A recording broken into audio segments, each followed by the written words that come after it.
Hello everyone, I'm Broughy1322 and welcome to another GTA fact-finding video. So we should know by now that the Progen T20 is the brand new fastest car in the entire game. If you don't know that, the link for the video is in the top right and it'll be in the description as well. But it's also got something a bit special with this dynamic active spoiler at the back that, as you can see there, it raises up when you get to a certain speed and it also tilts forward under braking. Now the question was, does that help? Does that actually have any effect to the car whatsoever? Well, the only way to really find that out was to break it, was to make it stop working, take it for a test and see if there was any difference in terms of the way that the car performed.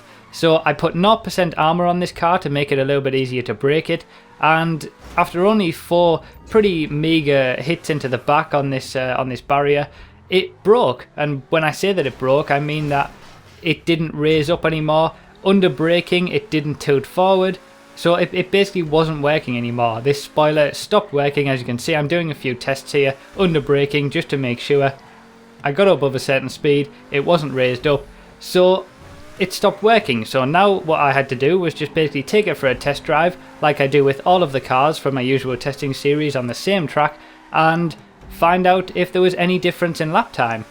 Having said that, as soon as I started to take it out, I could realise straight away that there was something a little bit different. The car didn't feel the same as what it was. It felt like it was understeering a little bit more.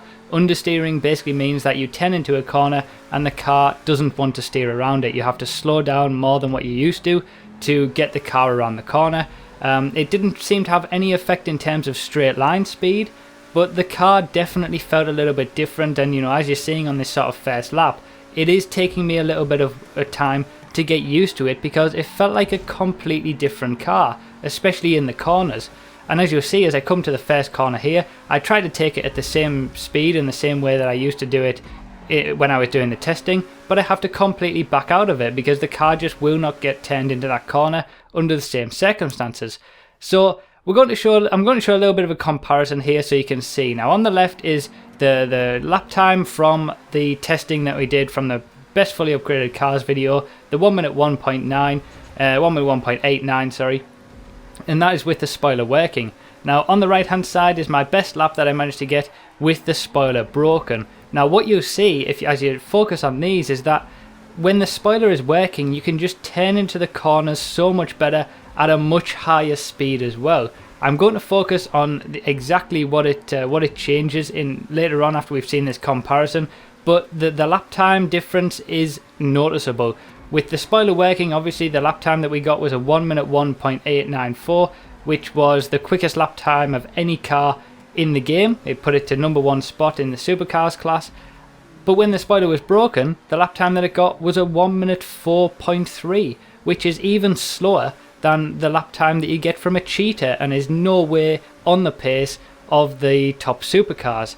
So there is a big difference there between the spoiler being broken, the spoiler not actually working, and the spoiler working. It's very interesting because we've never had this before, that there's a dynamic aspect to a car and it actually changes the performance mid-race. So what I'm going to do now is just show a bit of a comparison to how the traction works at the start of this, on a few corners at the start of this race. Just listen to the engine on these 2 clips to hear the differences.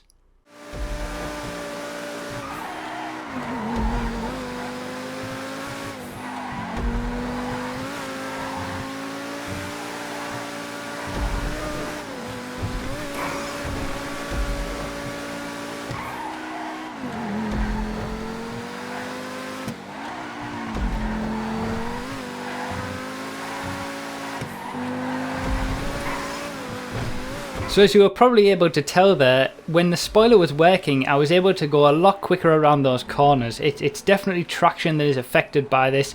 You get less traction when the spoiler isn't working. I had to ease off the accelerator a lot more when the spoiler was broken to allow me to get around those corners successfully. And even just this little clip that you're seeing here, there's already a 1 second difference in the lap times there. But it also affects braking as well. So as you might have noticed, when the spoiler's working, it flips forward under braking, and that actually does help with braking. So when the spoiler's working, this is the point that I had to brake for this corner, just before that tyre stack there, and it felt very good in under braking as well, the car itself. But when the spoiler's broken, This is where I actually had to brake, literally right, quite far back from where it was when the spoiler's working to make the corner in the same way. So the spoiler doesn't just affect traction around the corners, it also affects how good the car brakes. So I did a little test as well, just to check that when you do respawn with the car, it does make it work again, and that's the case. And the lap time that I got was much better again, even on the rough lap that you're about to see. So respawning mid-race does allow the spoiler to start working again and gives you that traction back. But if the spoiler is broken, then you will lose out on traction in the corners, which is the same as, say, removing a spoiler from any of the cars in Los Santos Customs. Spoilers add traction in Los Santos Customs. It's the same as basically removing one of those. You get less traction in the corners, less grip, but it also affects braking as well. That you can brake much further into the corners. Your braking force is a lot better when you do have that spoiler working as well.